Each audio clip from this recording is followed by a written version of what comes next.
everyone! So, first off, if you hear noise in the background, that's because Ian is in the kitchen making my dinner like a good lad.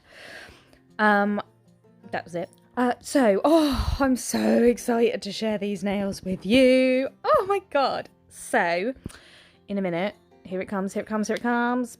Bam! Look at these.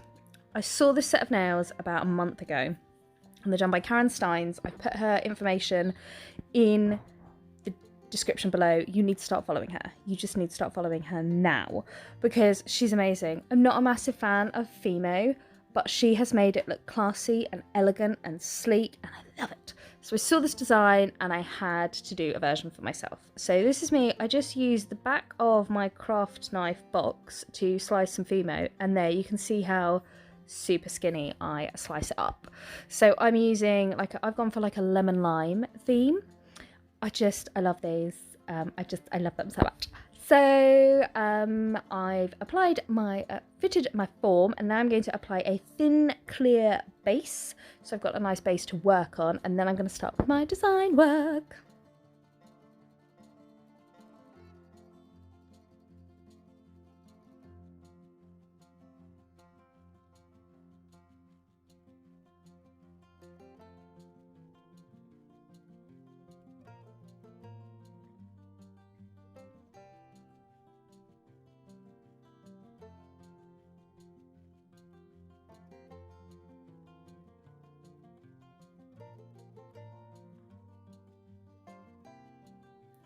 So I'm coming in first of all with Ocean Breeze from Glam and Glitz. This is such a gorgeous green, and I forgot I even had it. So I'm applying that to one half of the nail. I've pretty much done a carbon copy of Karen's set, just because it was gorgeous. It came up on my newsfeed a couple of weeks ago, and I was just like, I have to do my own version of that. But obviously I had to get some green in. So I've pretty much done exactly the same as what she did. I've not really changed it much.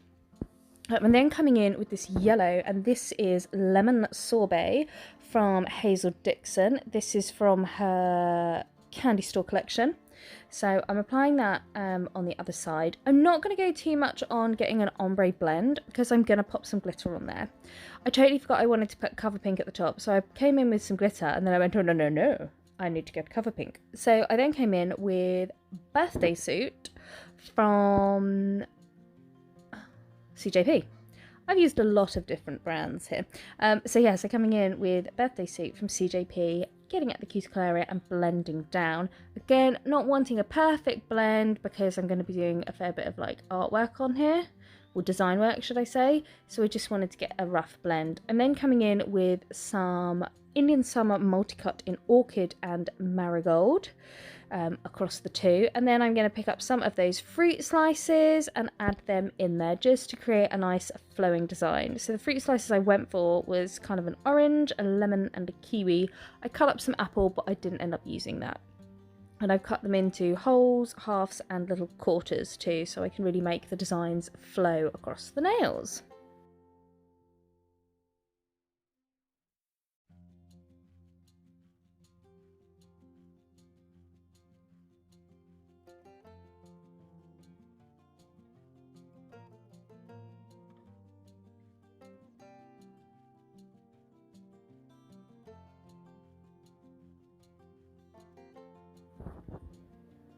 So once I'm happy with the placement and the design, I'm just going to go over with a wet bead of clear acrylic. I just do that to help the chunkier pieces set into place, so that when I then cap in clear, they're not going to move all over the place. If there's a slight change in my voice, it's because it's now the morning. I was voicing over as Ian walked in with my dinner. He's well trained. So I stopped voicing over and then got distracted. So it is the morning now. So if my voice has changed, that is why.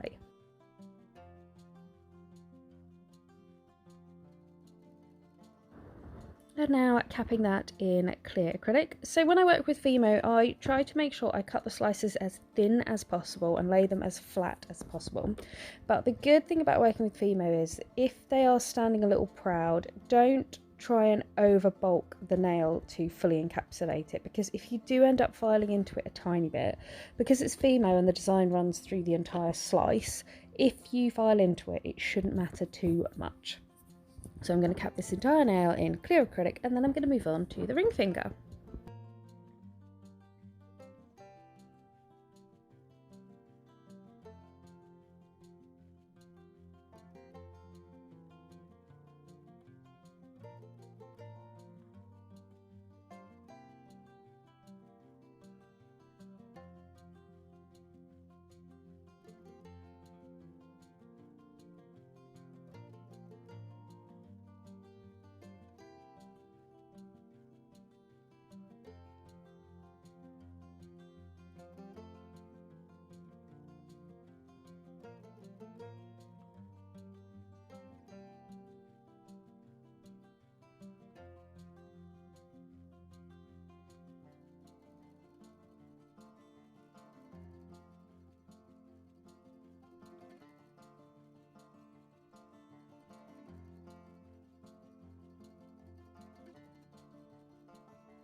So for the ring finger, I've already applied my thin clear base, and then I'm going to come in with this gorgeous green, and this is Ocean Breeze again from Glam and Glitz, and I'm just going to do a full colour nail. So I'm just going to use this as a design powder, making sure I'm getting a nice line at the cuticle there, and then I'm going to pull that down the entire nail.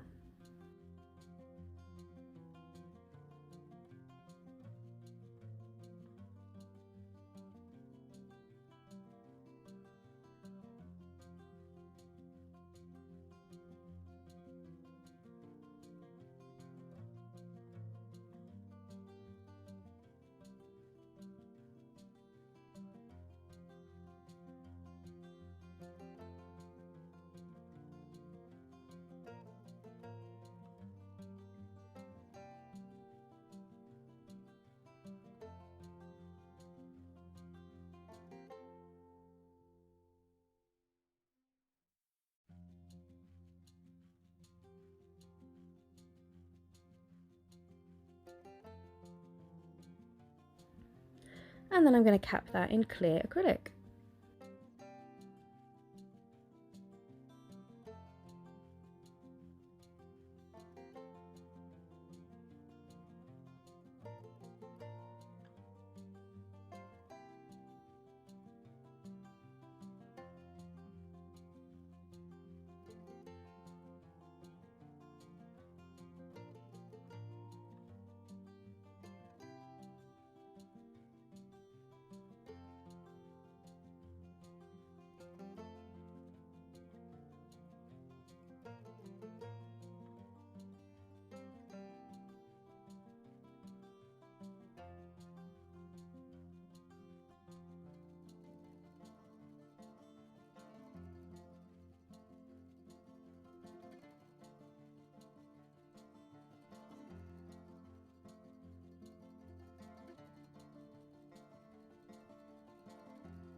And then on to the middle finger, which is going to be the geometric design nail. I've already applied a thin clear base. I'm then going to come in with Indian Summer Multicut in Marigold, and I'm just going to create a strip down the centre of the nail, and I'm going to do this strip about the width of the fruit slices. I don't want it any wider, I just want it so if the tiny little gaps in between the fruit slices showing through, that there's a little bit of shimmer and there's not just nothing underneath.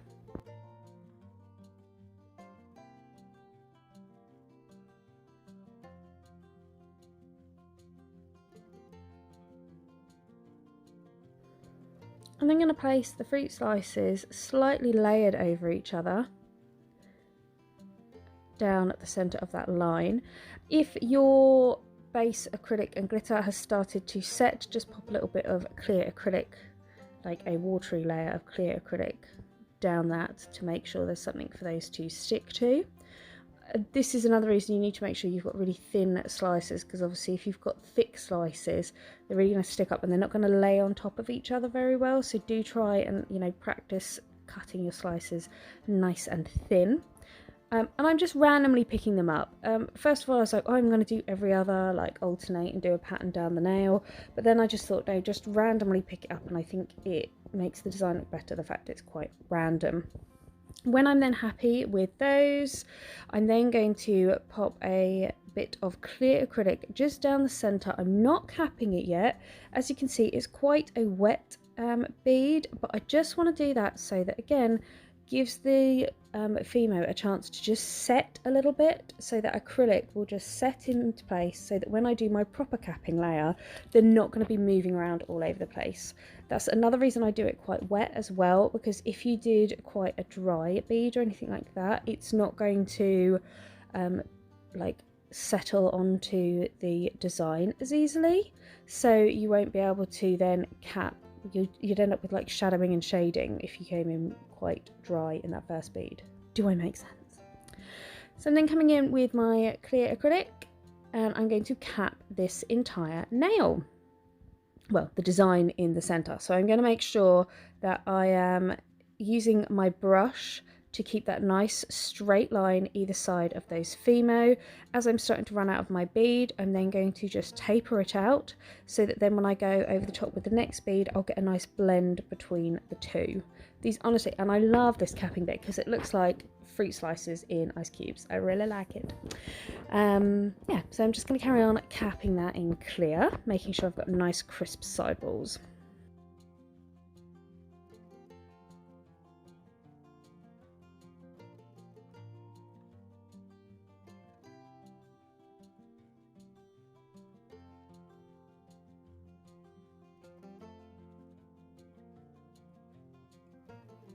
And this is a perfect opportunity for me to say, if you're enjoying this video, please remember to give it a little thumbs up. If you can, like, leave a little comment, and if you're not already subscribed, please do subscribe to my channel to see more things like this. Don't forget to check in the description below the information for Karen Stynes, because you really do need to follow her if you're not already, because her work is amazing.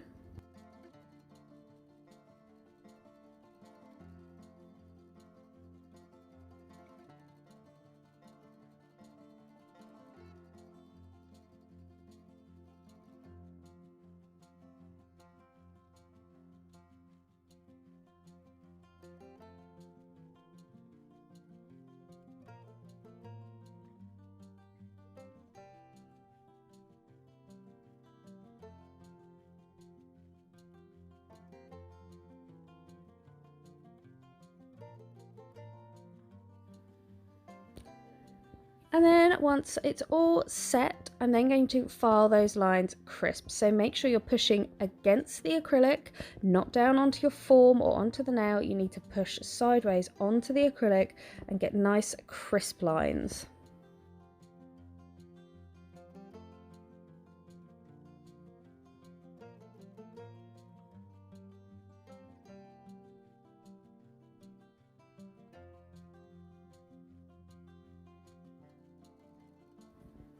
So now I'm going to fill in the side panels. So I'm going to start off with the green, and I'm going to do the green at the top. And as I was working, I decided to do the ombre to make it just a little different from the original design. So I'm starting off with that green, pulling it down, and I'm going to do that on both side panels at the top.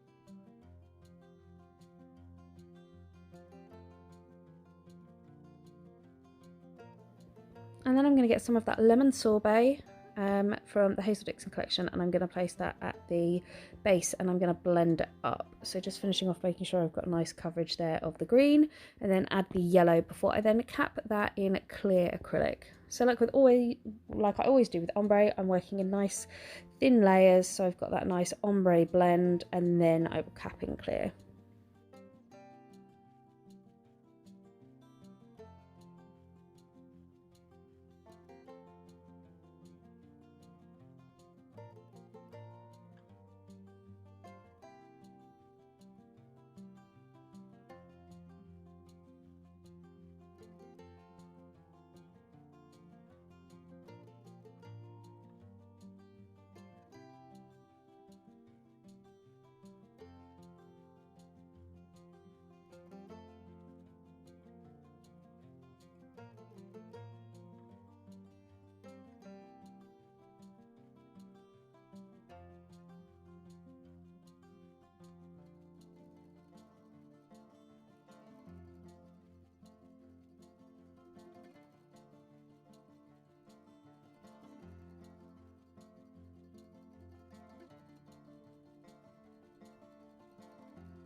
And then we're on to the final finger. So this, I've already applied my thin clear base, and then I'm going to come in with that Ocean Breeze again, and I'm going to place it at the tip and blend up.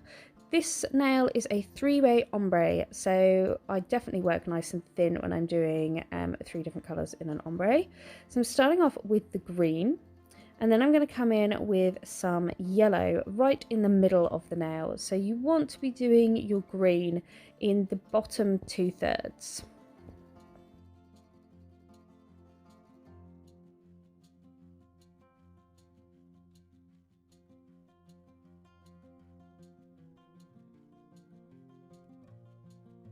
I've then applied that yellow right in the middle, and then I've blended down before blending up. I mean, you need to get both the blends in, but I'm going to blend down first of all because obviously I want it to blend with the green quite nicely. Then I'm going to come in with a little bit more green, just layering up that ombre until I'm happy with the blend.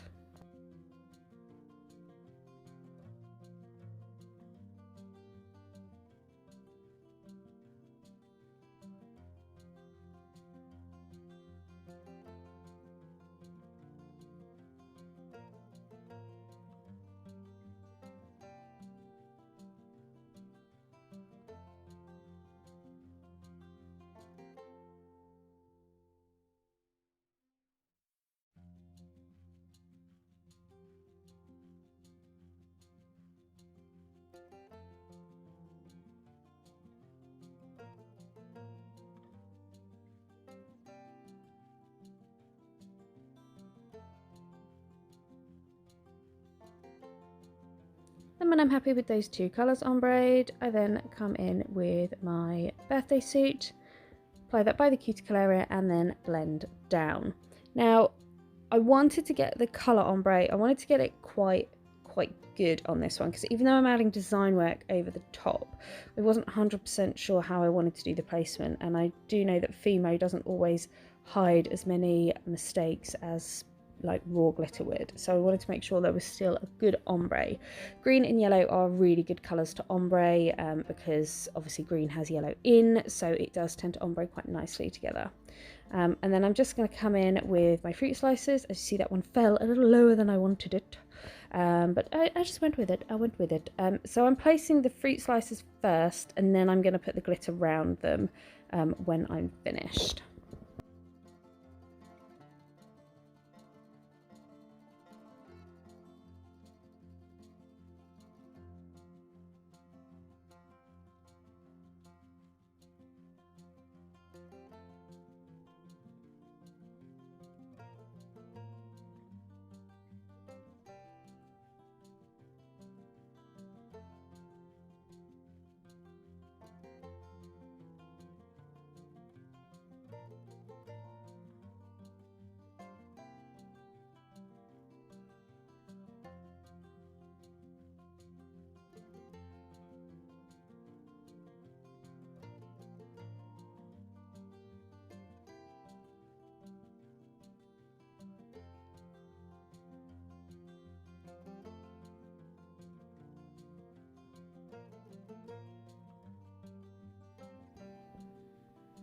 So just popping a little bit of glitter around, a little bit of clear acrylic on the fruit slices to just set them into place before I then cap in clear.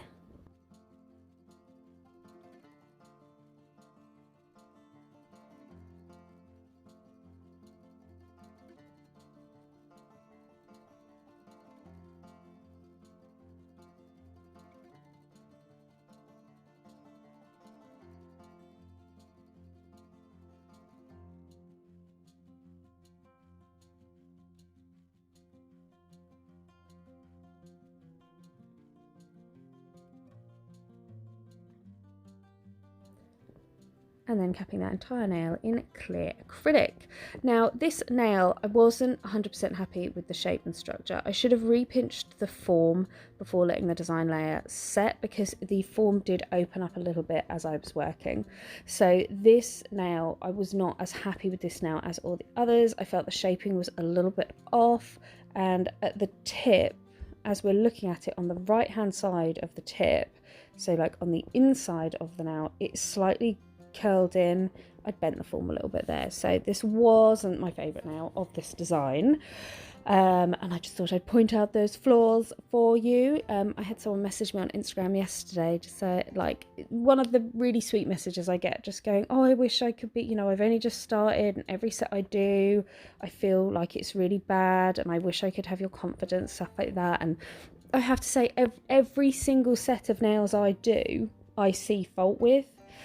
So it's so lovely when people send me those messages, because it's lovely to think I'm inspiring people, but I always reply and say, you know, I always find fault with every set of nails I do.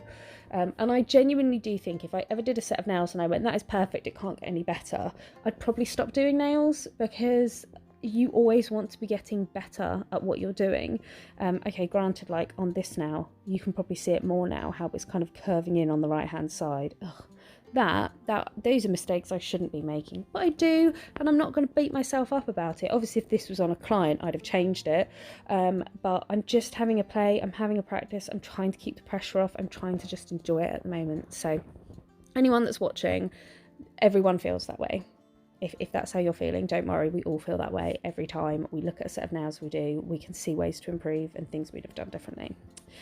So I'm now going to file these in. So I've done sidewall, free edge, and then I've done lower arch. I just tidy up the lower arch and just get a nice straight line. I'm then going to go gently around the cuticle area. Then I'm going to do the body of the nail before even looking at the apex area, and that is my filing routine for every single nail I do, regardless of shape, size, anything. That is my filing routine, and I just keep going around and back and forth. So as you can see, I keep going, I go back to the sidewalls, I go back to the lower arch, I go back to the free edge, I keep going round and back. I don't go, right, I'll get this white side done and then this side done and then this bit.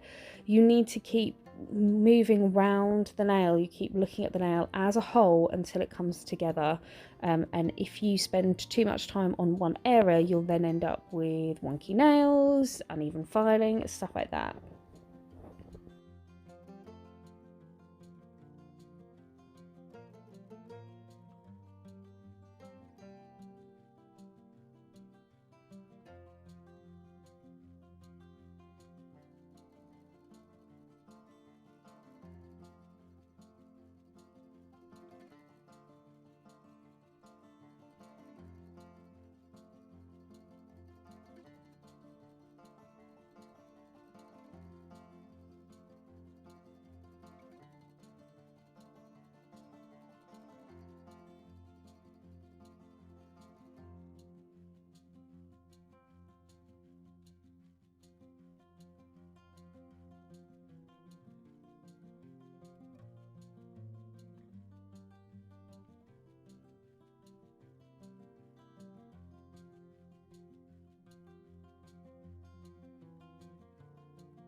Okay, so recently I had someone asking to explain the upper and lower arch.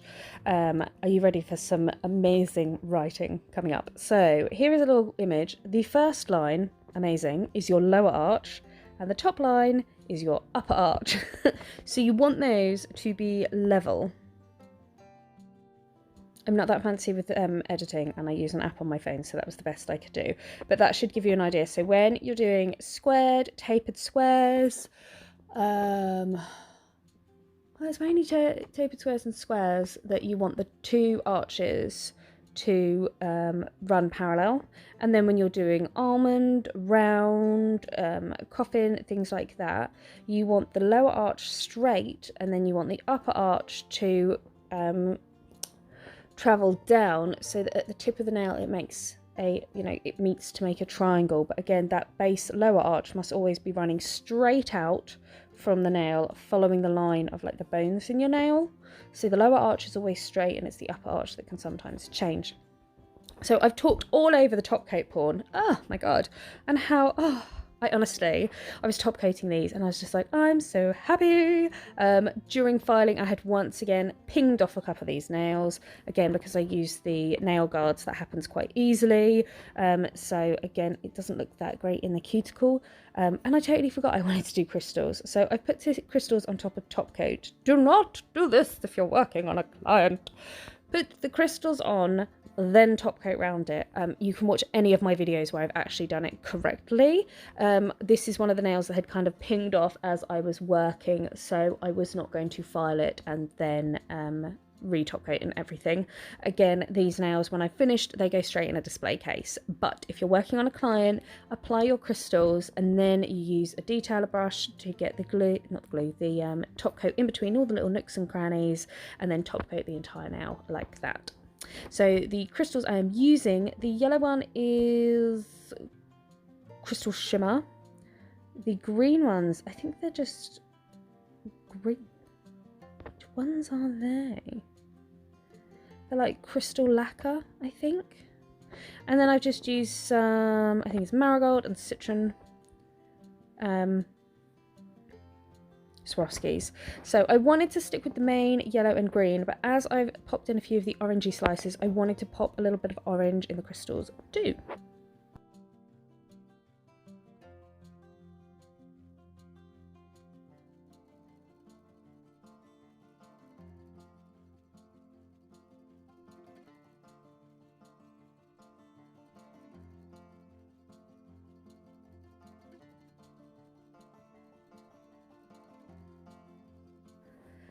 And there we have it, guys. Obviously, if I was working on a client, I'd then apply some cuticle oil, get them to wash their hands. But here you go. I took old Elsa out into the sun.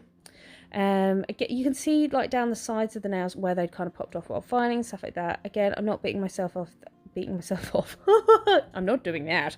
I'm not beating myself up because it's never going to be perfect on a practice hand. It's really difficult when you're working on tips that are moving and shuffling all over the place. So, ta-da! I'm obsessed with these nails. Can't stop staring at them.